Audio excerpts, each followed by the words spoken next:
All right, kick us off, Paige. Coffee with the coaches. You guys aren't even drinking coffee. Nope. I wake up at 4 a.m. I drink coffee at 5 a.m. Wow. What's on the water. What's the menu? What's on the menu for today? We're talking about early mistakes that a lot of people make when they first start. We're gonna get specific and talk about CrossFit in particular. All right, so you said you had one in particular that you wanted to hit on. What was? The big one for me, just right out of the gate, was range of motion. I remember when I first got into CrossFit, it was early on, maybe like the third or fourth week that I was doing it. We did the CrossFit total. So you got the squat, the back squat, the bench press, and the strict overhead press. And so I was early on in the process, and the only thing I had in my mind was the numbers. I was just trying to make my number big. And so in order to do that, I obviously didn't squat down low enough. And then on my strict press, I obviously used my legs to heave it up.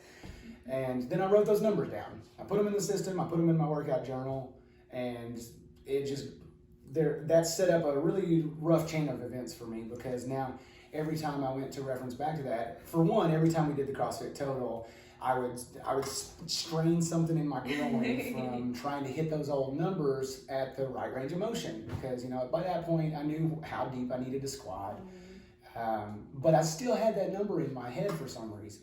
It took me damn near a year to finally let those numbers go and realize, I set those numbers without the proper range of motion, without the proper movement standards or patterns, and I would hurt myself on three. I think it was the next three CrossFit totals, because my dumb ass didn't let go of those numbers, and that one really caused me trouble for a year. Yeah. And so I bring that one up every time we do the CrossFit total for sure, because I had such a specific nagging thing with that, and it was my own hard-headedness in the beginning, and I guess it was just my own stubbornness that carried that on for, like I said, damn near a year.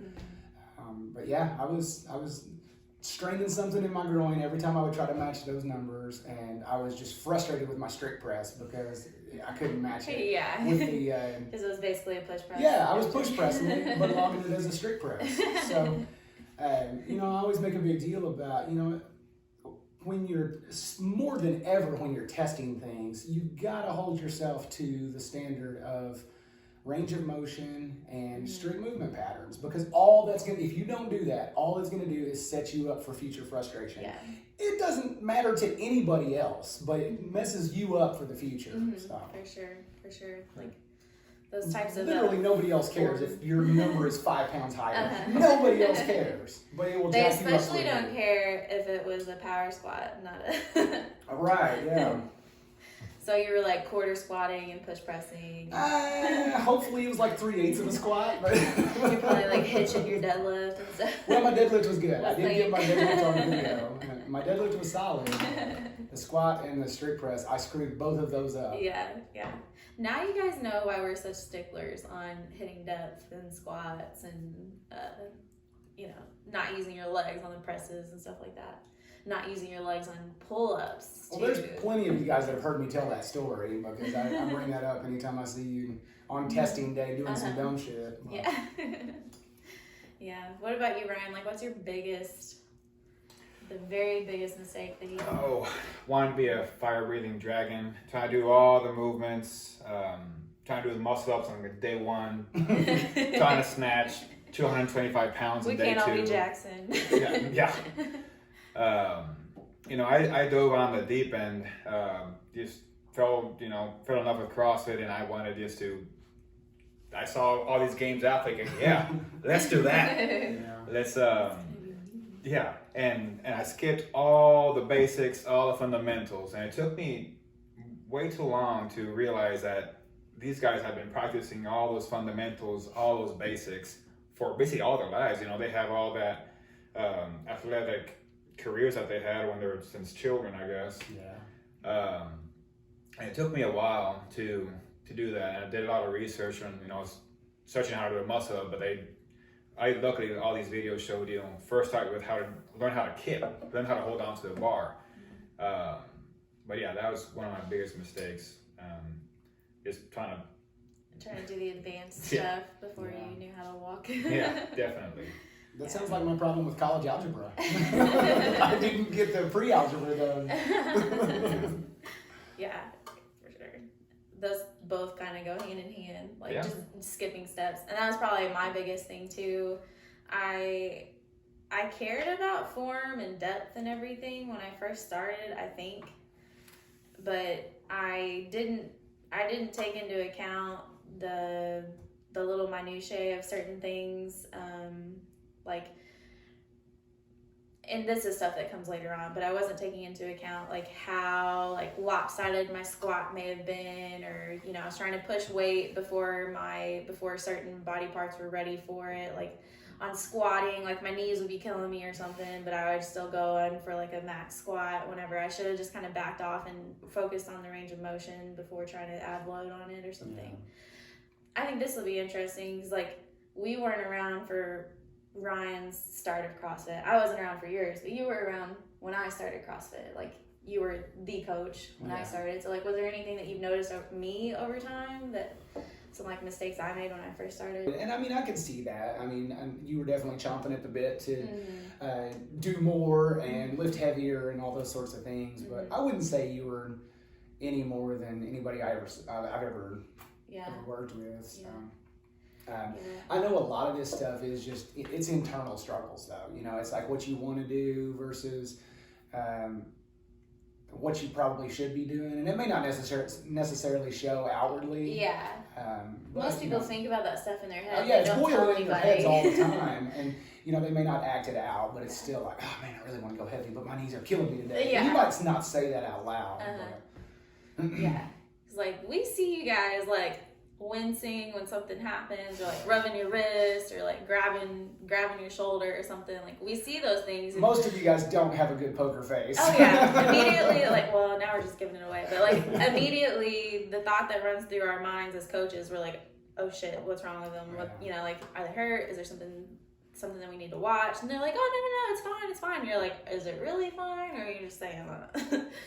And so that's something that's really hard, is like, you need to be open and honest with the coach and like let them know like, hey, this hurts, or like, hey, this is just kind of tight, it doesn't really hurt, but I'm just letting you know. So things like that, like I probably never really said much about things, like if I felt really exhausted or beat down or something, like well, and on the other side of this too, we can see this stuff coming a lot. Like we recognize movement patterns. Oh, yeah. We recognize movement patterns that lead to future issues.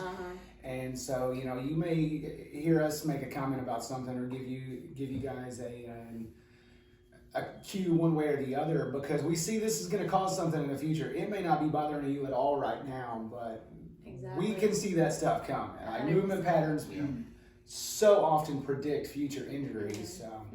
100%. Like, keep that in mind as well. You know, when we tell you guys, we see you kind of sitting into one side of your hip on a squat or something like that, kind of a lopsided squat, or you know, you're pulling harder on one arm than the other when you're doing pull-ups. Like that's just a recipe for disaster, and it's things that we take note of as coaches to like make sure that you're correcting that before you keep pounding away on that. You're like, well, it feels fine. I'm doing the movement full range of motion, even though my butt's like 6 inches closer to my right knee than my left.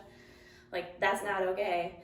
But we're getting off on a tangent now. That can take us down a really long rabbit hole, because there is a lot to talk about there. Yeah, for sure. We'll save that one for a different video. I think one of my biggest ones when I first started, like I was already working out at the Y fairly regularly before I started doing CrossFit, but my biggest thing was trying to wear a lifting belt too soon before I was ready for it, and getting a pair of lifting gloves, like those half finger gloves, thinking it was going to help me with anything. They don't help. They don't do anything. Get rid of them if you've got them. They were actually talking about that in the last class. Oh, yeah. Just those big, thick lifting gloves. It just makes it harder to hold on. Right. I have a really hilarious picture, actually, that I found. I was going through the Boot Hill Instagram page. So, like, if you guys want to, I'll just put it in this video because it's hilarious. It was me in, like, 2015 2015, like early 2015 maybe. We had clean and jerk day, and like we were going for a heavy clean and jerk, I think, and I had wrist wraps. I think I had those gloves on. I had a belt. I had knee sleeves on, and I had my lifters on. Nice. I don't think I had a headband on. There was just so much going on in this picture. Well, I looked back at it like a few weeks ago, and I was like, "Oh God." well, I remember we recorded that video. We were gonna make a joke out of wearing all the gear. Yeah. And it turns out you did do that. I did do that. That has been me before. I think one big one is like trying to wear a lifting belt too soon. Now, take that with a grain of salt. Max out days and like 2-rep max days, things like that, where you're trying to push the limit. I think it's okay. Like, it's safety first. Wear a belt when you're trying to push the limit quite a bit, even when you're a newbie, but like before you have reached the point of like if we're just doing like sets of 5, or you're doing up to like 3s and stuff like that, like you do not need a belt. If it's your first couple years of CrossFit, like you have not even built up the internal musculature of your core to stabilize that load. So if you start relying on a belt too much too soon, there can be potential for injury within the core. Yeah. Well, the whole point of these exercises we do is to strengthen the core. Mm-hmm. So if you put a belt on, you're letting the belt do the work, and right. you're not letting your core actually get stronger. Right, so, right. Yeah, I mean, 95%, probably more than that, probably 97% of the work that you do should be without the belt. Exactly. Save that belt for that heaviest 3%. Yeah. I don't want to jump around a bit, but you were talking about... Oh, jump around. We do this Yeah. all the time. I can We do this all the time. You're saying about, your body shifting and having potential issues in the future. One of my second biggest mistake is not listening to your body. Oh, yeah. Like just trying to ego lift, or just come in and go, balls to the wall, hardcore parkour all the time. And that's just a recipe of this disaster. Especially me, I got an achy back or an achy shoulder or something, I'm just gonna hold off and wait, or either stretch or just go at my own pace. You don't have to go, 100% all the time. Actually, you shouldn't go 100% all the time. And I'm not sure if that's your train of thought, but what I always say to myself or anybody around, 70% effort every day gets you a long way. It's all about consistency and not kidding yourself. Man, that listen to your body thing, that would be a really good topic for discussion as well, because that's something, as long as I'm creeping up on 40 years old, so I've been athletic for a while, but that's something that I'm still learning is what does listen to your body mean?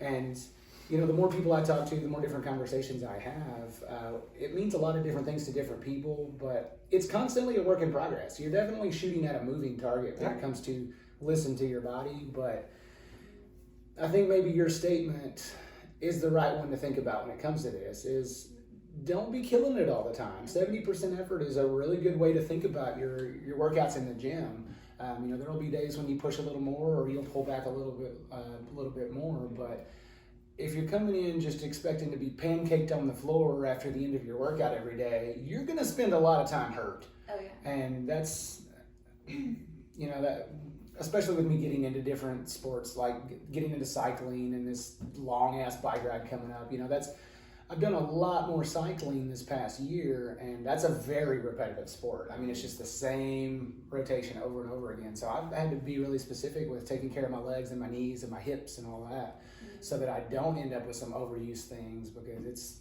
it's not high impact, but it's very repetitive. Yeah. And that's been an exercise for me this year, is learning how to listen to my body in a brand new thing while still mixing in jiu-jitsu and mixing in CrossFit. It's been good for me, but it's been interesting. It's a hard game to play. Yeah, maybe that's the thing that people struggle with the most, is being okay with backing off, because you're trying to make progress, you're trying to do better, and you have a setback, and that can be really demoralizing for sure. It can be really demotivating. Oh yeah, that's it's such a hard feat, but oftentimes like an injury or some sort of setback to where you're just like you realize you're too busy to even devote much time to working out for a short period of time, is like, it's usually a sign that a lot of things have been going on for too long. There's something needed to happen anyway, to just kind of put you on pause for a little bit. And like you said, like, not even injury is something that will show up when you're going too hard for too long. Just like all of a sudden you're just stalling in everything. Like you feel awful on your squats every time you do them. You feel like you're not increasing your conditioning any. Like, you could just be hanging on to that last little shred. And yeah, if you keep going like you are, an injury is probably inevitable. But if you notice that you're just spinning your wheels and not really getting anywhere, that's a really good sign that you need to just take some time to just ease off for a little bit, and, you know, really devote your time and effort to the rest days, not spend so much time focusing on getting in and getting a workout done. That kind of goes hand in hand with, like, another mistake that I made for a long time was letting a missed workout ruin my day, or like obsessing about it all day, because I'm like, oh, I have to get to the gym. Like, you know, I couldn't go at 8:15 this morning, so I want to try to get it in later today. And so you like start rearranging your schedule. You don't put as much effort into other things that are more important than going to the gym, because you're trying to figure out a way to get into the gym for the day. Like, you've got to realize that working out should be something that you should enjoy. It's something that you do because you love it, not because you feel like you have to do it. Then it becomes a very unhealthy and toxic relationship. That's when things like can spiral out of control really quickly. And so if you find yourself like only thinking about your workout all day long, and you're not a paid athlete or something, like your priorities are not in line at that point. So that's something you've got to think about as well.